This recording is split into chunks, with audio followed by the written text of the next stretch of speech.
നമസ്കാരം. മുൻ American president ട്രംപിന് സ്വന്തമായിട്ടൊരു കള്ള് കമ്പനി ഉണ്ടായിരുന്നെന്ന് വിശ്വസിക്കുമോ? സത്യമാണ്. Trump vodka. പുള്ളിക്ക് സക്സസ്ഫുൾ ആയിട്ടുള്ള കുറേ ബിസിനസ് ഉണ്ട്. പക്ഷേ പുള്ളിയുടെ പൊട്ടിപ്പോയ ബിസിനസ്സിൽ ഒന്നാണ് ഈ സാധനം. അതിൻ്റെ സ്ലോഗനാണ് ഏറ്റവും വിറ്റ്, സക്സസ് ഡിസ്റ്റിൽഡ്. 2005 ഇത് നെതർലാൻഡ്സിൽ നിന്നാണ് ആദ്യമായിട്ട് സ്റ്റാർട്ട് ചെയ്തത്. പിന്നെ അത് കഴിഞ്ഞ് ജർമ്മനിയിലേക്ക് മാറി. 2011 ആയപ്പോഴത്തേക്കും സംഗതി പൂട്ടിക്കെട്ടി. പക്ഷേ കുറേ കാലം കൊണ്ട് അത് ഇസ്രായേലിൽ ഓടുന്നുണ്ടായിരുന്നു. കാരണം കോഷർ ഫുഡ്സിൻ്റെ ക്വാളിറ്റി ഇത് പെടുന്നുണ്ട്. ഇത് ഉണ്ടാക്കുന്നത് പൊട്ടറ്റോയിൽ നിന്നാണ്, ധാന്യങ്ങളിൽ നിന്നല്ല എന്നുള്ളത് കൊണ്ട് അങ്ങനെയായിരുന്നു പറഞ്ഞിരുന്നത്.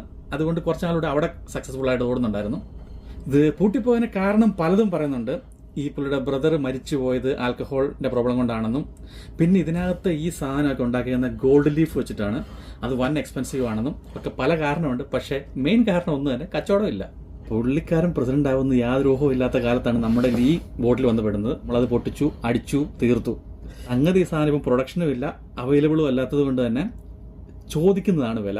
നമുക്ക് വെറും $25 2 ബോട്ടിൽ അത് കഴിഞ്ഞ് കിട്ടി. ആ കഥ നമ്മുടെ ചാനലിൽ കിടപ്പുണ്ട്.